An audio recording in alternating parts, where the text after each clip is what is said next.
Welcome to the Apartment Academy podcast. My name is Daniel Cunningham. I'm your host. The Apartment Academy podcast is the multifamily industry's only operations-focused podcast featuring insights from industry leaders, investors, vendors, and technology providers.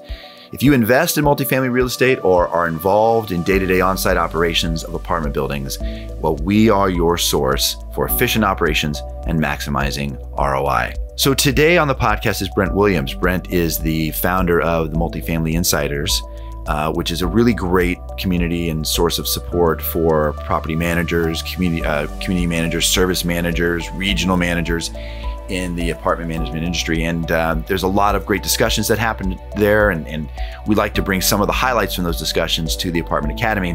And Brent has some good ones today. I hope you enjoy it. So Brent, if you want to just give just a quick 2 seconds about kind of the forums that are out there on the Multifamily Insider side, so people have context on sort of where the discussions we're going to talk about today, where they come from. We're an online social network, and we have a lot of different places where people interact. And so we have our main website, which is kind of our main hub, which is multifamilyinsiders.com. And then we have a Facebook group that's very popular called Multifamily Share Space. We also have a LinkedIn group, which is actually where we initially started probably 11 years ago. So there's a lot of different places that people can connect. And really, like you said, it's an unfiltered approach to seeing what people are struggling with, what their challenges are, how they're overcoming those challenges of working on site. Because for anybody who's worked in property management, they know that it's a fun, exciting industry, but also very challenging. So it's a way for people to share those experiences. Yeah, I often say it's one of the most challenging industries I think anybody can choose as a career. I mean, it's one of the few careers that if you are really, really good at your job, maybe you're the best at your job in the whole country, somebody is probably yelling at you today for doing a good job because they have to do things that are unpleasant sometimes. And so it's tough. So it's great for folks to have an outlet like Multifamily Insiders to talk about these things. So much good discussions back and forth in the last month on Multifamily Insiders. But one of the things that we wanted to start with was you ran a poll, which was, I thought the results were very interesting, which was asking, hey, if you're a senior executive in multifamily at this point, where did you get your start? And you got some interesting, I think, maybe unexpected results, right? Yeah, I don't know. Our industry is very consistent in the career path, right? You start as a leasing consultant, you go to a assistant property manager, then regional, and there's some derivations to that, but it's very consistent. So to a certain degree, I kind of expected it, but it was very, very consistent with that theme. I haven't looked at the final percentages, but it was probably around 80% of people who are now regionals or above started as a leasing consultant, which I think is very actually inspiring. If you come in as a leasing consultant and you can see that your position right now feeds into the upper echelons of our industry, I mean, I think that's amazing. And it shows real opportunity that, you're not going to necessarily stagnate if you don't want to. And the big question then is how quickly are you going to progress and shift that mindset from, a lot of people when they come into their career, it's, they start as a job and then it turns into a career, and there's a shift in mindset that happens. And so I think it's just a question of how fast does that shift happen? Are you, the first year, are you ready to go and you're really thinking about the career ladder, or if it's take a little longer than that? Yeah. And I think it shows that it's an industry that if you work hard, if you have a great work ethic and you're dedicated, you can definitely rise up from, the very sort of the entry level positions like leasing agents and admin assistants sometimes, or assistant property managers, and end up running a whole. We have an interview with we have another interview that we're going to host later this week. Somebody who started as a leasing agent for BRE and is now president of operations. So that is a very common story, and it's the wonderful thing about this industry. I think you're really rewarded on your leasing merits. Consultants are where it's at. Yeah, And what the corollary to that is when you run into regional managers or more senior people in this industry, it's very likely that they really have an understanding of what's happening in the field. It's unusual to find people at that level who are just really out of touch as to what it's like, day in and day out. Right. Yeah. Some of them may have forgotten a bit about what it's like.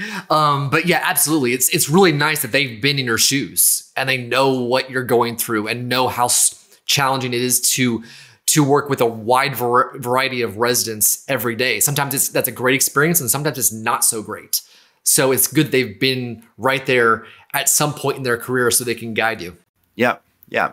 So that was interesting. So really good, encouraging news for anybody considering getting into the multifamily industry, which, the other stories that I see from time to time, Multifamily Insiders, happens quite by accident. Right? There's a lot of people. In fact, I'll dare say the majority of the people in this industry are here by accident. They especially in the leasing agent story is very common. Like, well, I was in college or I was shortly out of college. I didn't know what I wanted to do, and I had a friend that worked at the apartment building, so he said, "Hey, come on over and be a leasing agent." But yeah, so there's a lot of interesting stories how people got in the business to begin with.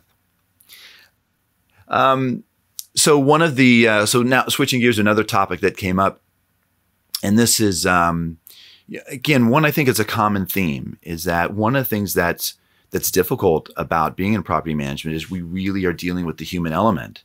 You have the cross sections of the population from all races, religions, creeds, economic dispositions, and you work at their home, right? And that's not always a pleasant relationship. Like sometimes there are issues that need to be solved. Sometimes people lose their jobs, people break up with their significant other. People have issues, and all of that ends. The property managers end up sort of wrestling with a lot of that, and so from time to time, you find people become very frustrated on site, right? You see a level of almost despair, like, that it's really difficult to bear that emotional burden day in and day out. And there was an interesting discussion that somebody led that said, look, the resident is not the problem. The residents are reasons that we exist. And I thought that was interesting how that got kicked off, Brent. Yeah, I think that there's a high level of burnout that happens in this industry because, we're dealing with high emotional situations. I mean, somebody's home is one of the most important aspects of their life, and we deal with that on a daily basis. And I think that it's really challenging because as people who work on site, all these issues are just one of many issues that we deal on a normal basis, right? But for that individual resident, that's the most important situation that's happening to them right now. So sometimes a disconnect as far as if I'm a property manager and I have all these different, fires that I'm putting out on a normal basis. And so it's sometimes hard to elevate my, level of empathy sometimes to that resident because for me, it's just one of several, but to them, that is the issue of their lives. And so, as we deal with these, situations constantly, it can be hard. I remember when I was one of the many that started as a leasing consultant. And when I was, green, just starting out, obviously I was going to be the one that they pushed to the hard resident, right? The one that calls every week and wants to talk for an hour, right? So they're like, Brent, you go deal with that person.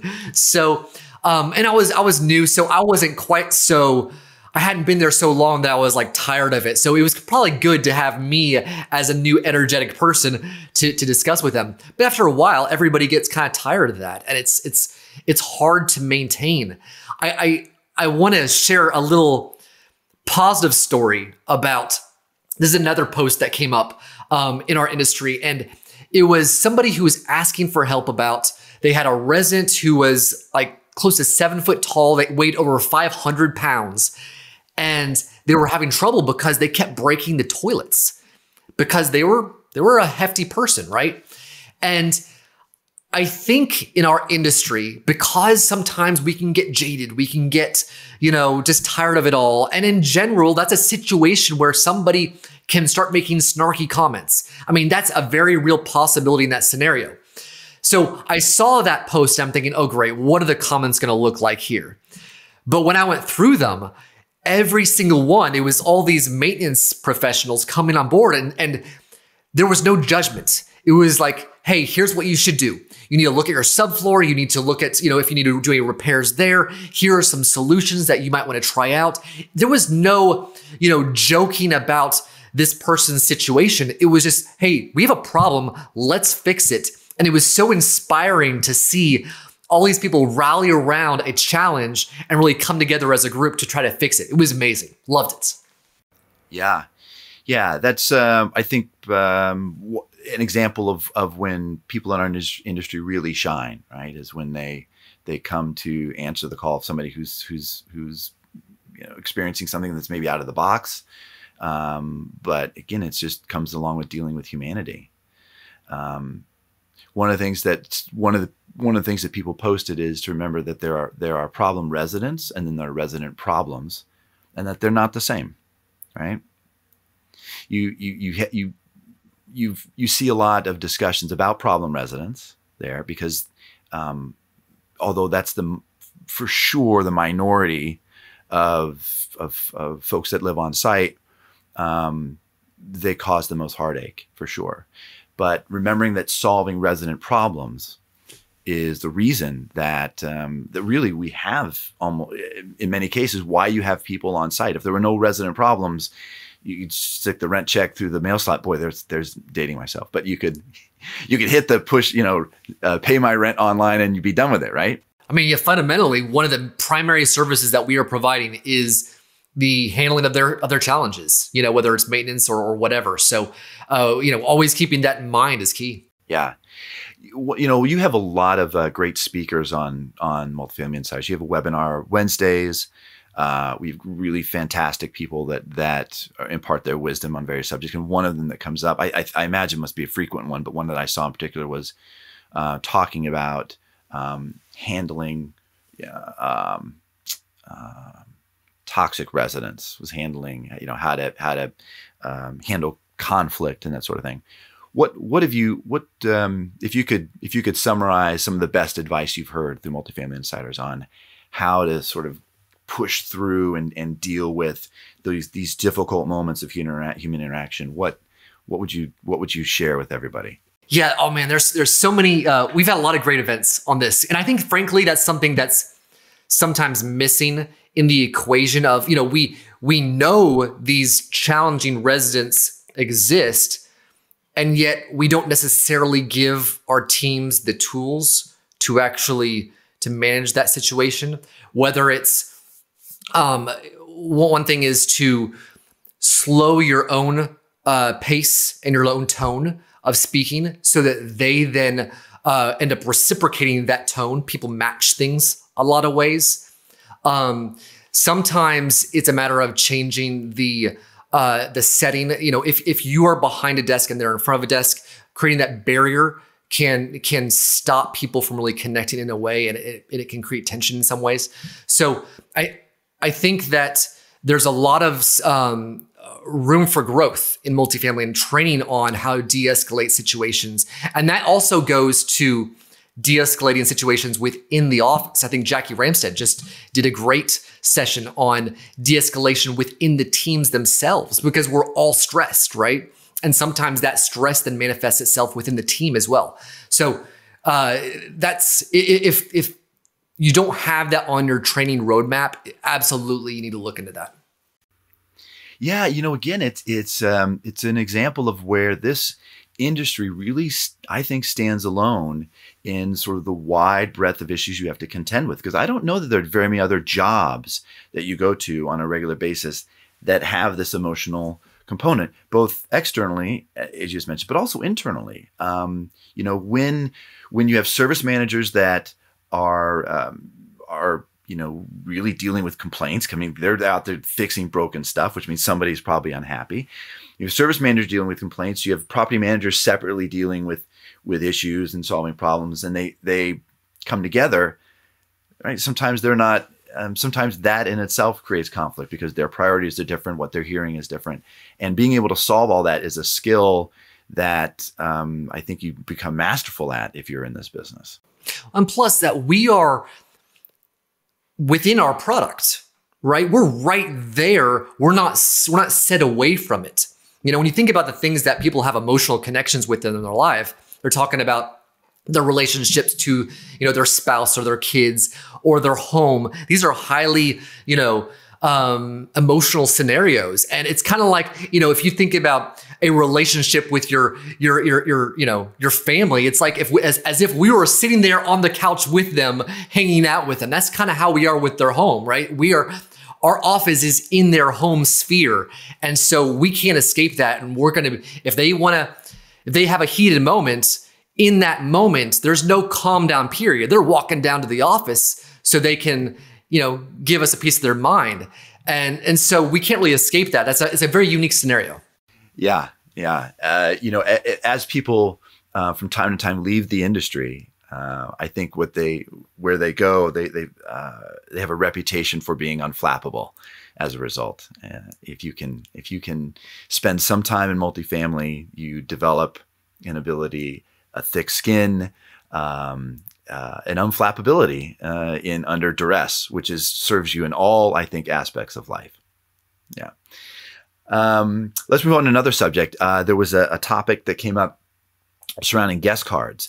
So seemingly an innocuous subject, but really important. When I started in this business, we were literally filling out paper cards, and you'd put them in a little index card box, and you have to go through them and pull them out. And like, this person came by, wanted a 2-bedroom. I got to remember to call them. That evolved in, I'd say probably maybe the mid 90s. And we started seeing, lead tracking solutions came out, other, digital versions of tracking guest cards.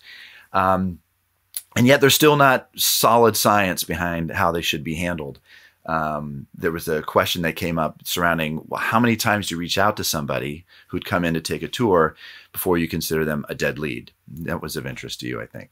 Yeah, I think one of the top comments, and I don't think it's being serious, but they said, till they give us a restraining order. So that might be a little bit extreme. But another comment I really liked, and they kind of outlined their kind of the follow-up strategy, and I hope it's a lead nurturing strategy versus a follow-up. But they said, within one day, then another day, another time within a couple days, and then a week, and then 3 months, 6 months, and a year. And I really like the last point because I think that it's fascinating that we are in an industry where very unique that we know exactly when our prospects are going to buy again. So if you take somebody who bought a pair of shoes, the shoe company has no idea when they're going to buy another pair of shoes. That's completely, clueless to them, right? But we know exactly. I mean, it's not always going to be the case, but we have a pretty good guess that 12 months down the road, they're going to be buying again, or 24 months down the road. And it's amazing to me that, there's not a lot of companies that are really using that in their lead pipeline. Some of them are, which is amazing, but it's really, in my opinion, an untapped source. They're familiar with the community.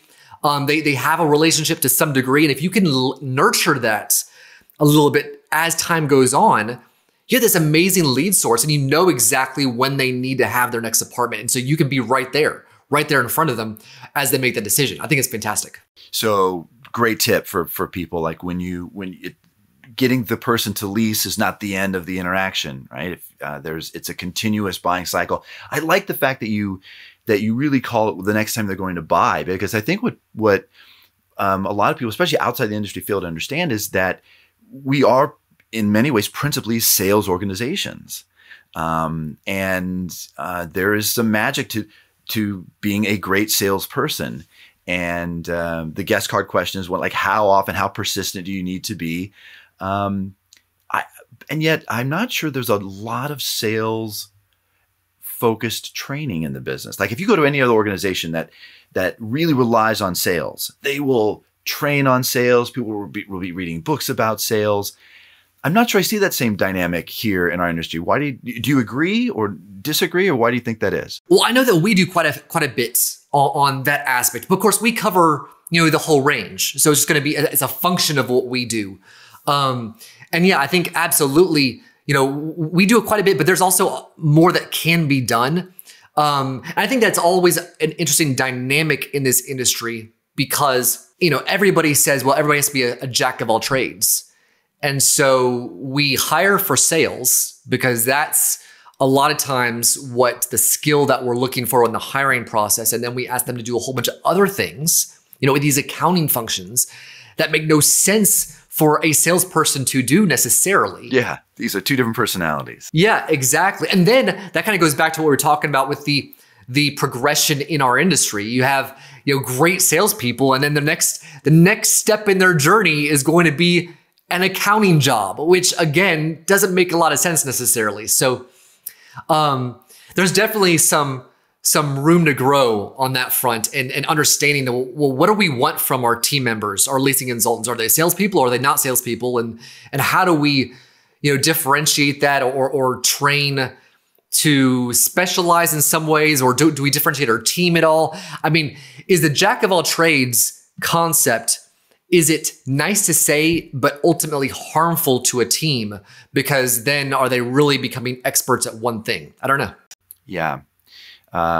It's difficult to find a person that can do both of those things very well.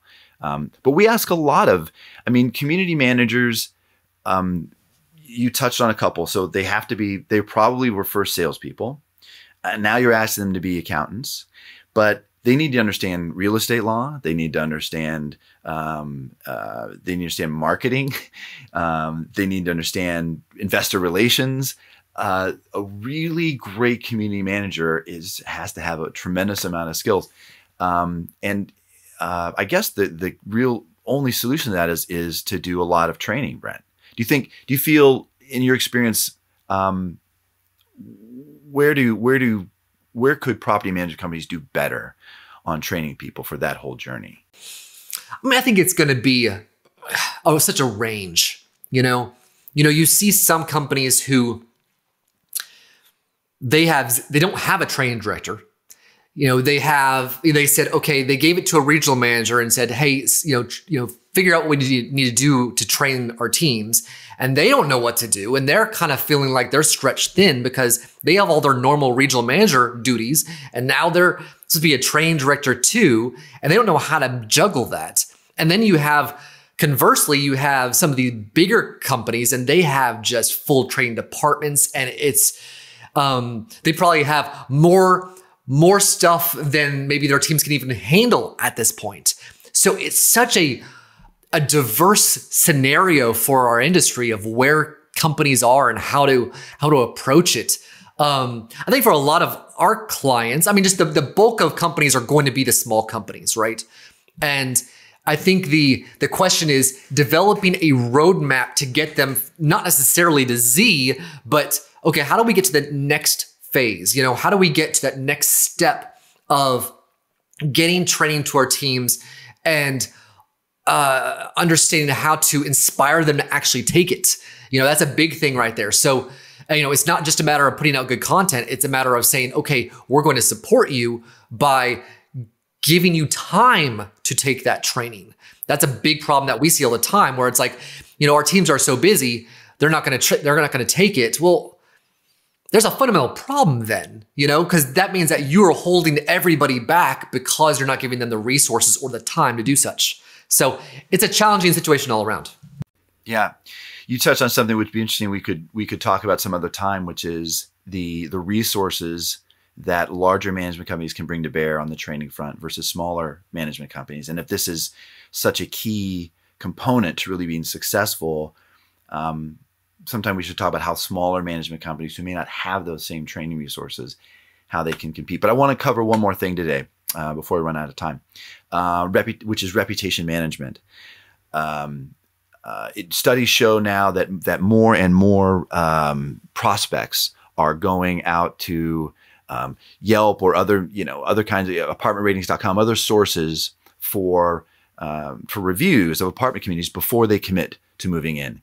And we also know, unfortunately, it's human nature. People tend to want to complain and are more likely to post negative things that they have negative experience than they are if they have a great experience. So what you tend to find on these sites is a lot of negativity. So reputation management, really key in our industry, in order to not lose potential great prospects that see some picture painted of your community that may not be true. So there was some discussion about how that's handled, Brent.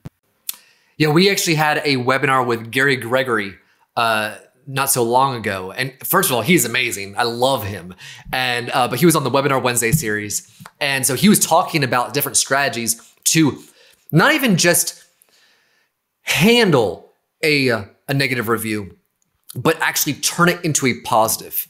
And so I think that's another step up in the goal of reputation management. You don't want just to handle them and handle that situation. You want to, how do we turn it into a positive? And so, because I agree completely with this idea that if somebody's emotionally charged enough to leave a negative review, if you can turn that person, if you can address their situation, then they can end up in the long run being your biggest ambassador, because now you have come to the rescue. People will, if you properly address their situation, people will give you an opportunity to do so for the most part. I mean, that's just a generalization, of course. But if you can do so, then you've really turned things around, and now you've actually created a fan of the community. Gary was talking about how it's really important to create a list of trends that you're seeing, and not even just from the reviews you're seeing out in the wild, but sometimes they're giving you kind of ad hoc reviews as you're going along through the day. So example, if you're taking a prospect out and they're giving you feedback, that's a review. It's not published, but it's a review. And if you can log all of those reviews, you can start seeing trends in where the community might be falling short and address those things in different ways. Now, like he was saying, some things you cannot address. If you have small closets, you cannot physically do anything about that. But a lot of times you can think creatively about different solutions that can address these issues, especially if you're seeing them over and over. But a lot of companies don't take the time to log them and start seeing those trends. They see it as one-off experiences, and they just need to handle that each individual experience rather than thinking about the bigger picture. Yeah, and I think there's probably some magic that happens when that discourse happens in public, online, as you respond and address issues. It's really heartening for potential prospects to see somebody complain and see that complaint addressed in a genuine, empathetic manner. I think that's really important to see. Brent, what were some of the response in terms of how people are doing reputation management? Are they generally doing that in-house? Are they looking out of house for solutions? How's that happening? Again, it's kind of across the board. One thing, kind of getting back to what you asked or you mentioned a second ago, was how do you respond to an online review? And so in chat, we asked, okay, so what are you all, are you responding with a custom answer, or are you responding with a boilerplate, standard text response? And amazingly, a lot of people who were on the webinar said that they were doing custom answers, which actually was interesting because if you go out in the wild, you won't see that nearly as much. In my opinion, when I've gone and done research on it, I see a lot of boilerplate stuff. Hey, thank you for letting us know. We'll be in touch, or can you please give us a call at the office so we can talk more about it? And it's very, hey, copy and paste it into this scenario. And then there's another kind of secondary effect I don't think that a lot of people think about is, let's say you have, Bob is upset. He leaves a negative review. That review is now floating out there. And now the community has said, hey, can you please call the office so we can talk about it? Okay, now that helps Bob potentially. Maybe Bob calls them up and they have a great conversation. They work it out. But now every single other person who now sees that review, they don't have the resolution. All they see was that Bob was upset and that they may or may have talked offline, but they have no idea. So there's no like, okay, well, how did this get resolved from all the other hundreds of people who now go see that review? So I think that there's a real big challenge for communities to figure out how to make the response public enough to show resolution so everybody else sees that you're actually taking care of the problems. Yeah, right. At the risk that it becomes a kind of an ugly argument if you have somebody who's unreasonable on the other end. Yeah. Exactly. It's a balancing act for sure. Yeah. Well, yet another skill that we expect our community managers to have. Brent, again, so much good stuff to talk about. We only have a limited amount of time. So hopefully we delivered some interesting insights to folks today. If you are interested in hearing more about the sort of things that Brent's talking about and participate in the discussion, please go to multifamilyinsiders.com. That's Brent's website. On Facebook, you can find him at the Multifamily Share Space, and you can request access there and become part of this dialogue next time Brent and I talk. Brent, good seeing you. Thanks for taking some time with us today. Thank you, Daniel. I really enjoyed it. Thanks a lot. Well, thanks for joining us today. If you've enjoyed listening to these podcasts and you feel like you could use some advice from some of the professors here at the Apartment Academy, then go to our website, apartmentacademy.com, and click Help Me. We'll send you a questionnaire and provide individualized responses to your answers at no charge that I guarantee will offer you insights on ways you can immediately improve apartment operations. Talk to you next time.